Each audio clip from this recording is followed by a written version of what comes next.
I met my next guest when I traveled to Poland to report on stories of Ukrainian refugees who settled there after Russia's invasion of Ukraine. Now that he's here in our city, it's only right, it certainly feels that way, to pick up that conversation. So here with me is the mayor of Warsaw, Poland, Rafał Trzaskowski. Thank you so much for being here. I'm wondering how closely people in your city and more broadly in Poland are paying attention to the U.S. election. Good afternoon. Thank you for having me. Everyone is watching everywhere in the world. And of course, in Poland, everyone is watching what's happening in the U.S. and following the presidential election. With trepidation, with nerves, with anxiety, with excitement? How would you describe it? With a bit of apprehension. For us, of course, the most important thing is the question of security. President Biden was in Warsaw twice recently, and he said that every inch of NATO territory will be defended. And of course, the United States and President Biden's administration is very committed in helping Ukraine. Well, we're hoping that whoever wins the presidential elections in the United States will keep it up, because this is a test for us all. Every crazy dictator in the world is watching us, whether we will stay determined, resilient, and whether we are going to continue the policy of supporting Ukraine. Well, let's actually listen to what happened on the debate stage with Donald Trump and Kamala Harris a week ago today on the issue of Ukraine. I want the war to stop. I want to save lives that are being uselessly, people being killed by the millions. It's the millions. It's so much worse than the numbers that you're getting, which are fake numbers. If Donald Trump were president, Putin would be sitting in Kyiv right now. And understand what that would mean, because Putin's agenda is not just about Ukraine. Understand why the European allies and our NATO allies are so thankful that you are no longer president. What do you make of that? Well, Kamala Harris is absolutely right that Putin is a bully and he just understands the language of strength. But if I hear President Trump saying that we need to save lives and so on and so forth, fine. We need to continue supporting Ukraine. And then if there is peace, if Ukraine wins, it has to be on the terms that Ukraine will agree on.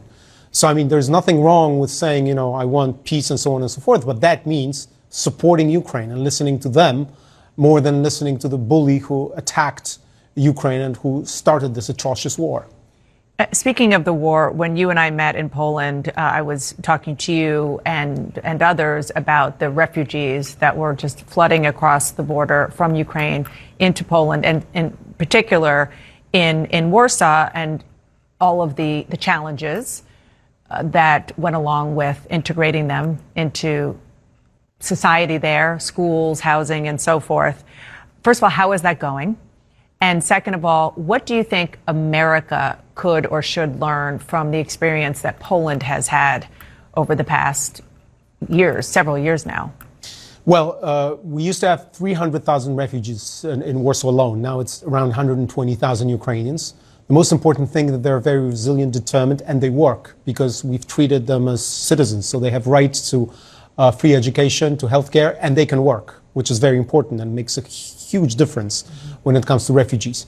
Now, the most important thing is, of course, to keep on helping Ukraine, because what's happening now is that the Russians are hitting cities in western Ukraine, which means that, you know, there is escalation, and of course, more and more people are seeking shelter and refuge in Europe. So this is absolutely crucial that we keep on helping Ukraine.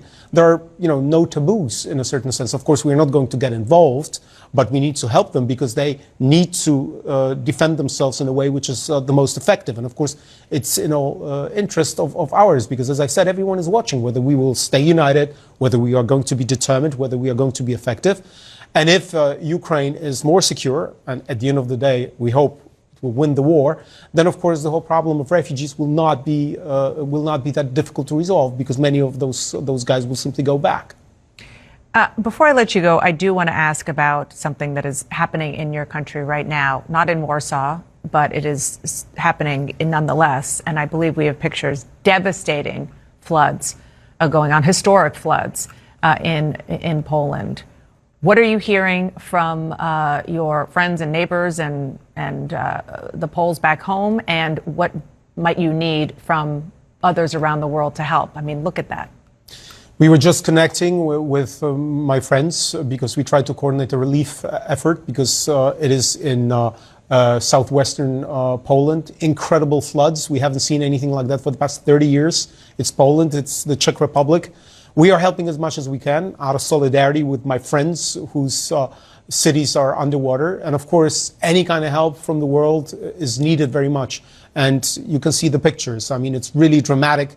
We are sending water, we're sending food. I was just on the phone coordinating that effort because we need to help. Mr. Mayor, thank you so much for being here. I know you have a very, very busy schedule meeting with officials here in Washington and elsewhere around the country. So it's great to see you, especially in person. Thank you very much. Thank you very much for in. having me.